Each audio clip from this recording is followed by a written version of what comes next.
Урматтуу ата-энелер, жакшы болду группаны ачып, группада сүйлөшүп турат экенбиз. Анан чтение деген китептин аты кандай болот экен? Чтение деген черчение болсо керек эже. Черчение бар да, могу китептердин. Гүлзада благодарительный. Мен унутурам, ошо тилим келбей атат. Ошону мындай туура эме жазганын жөнөткөчү, мага жазып жөнөткөчү. Совиш кылат го.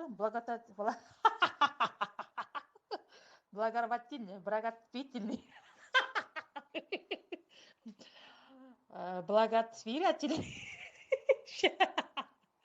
Шарманда.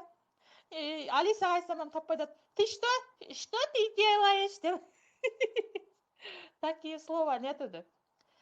Неле, унутурам, тилинен билбей өлөсүң да таппай атам. Благотворительный.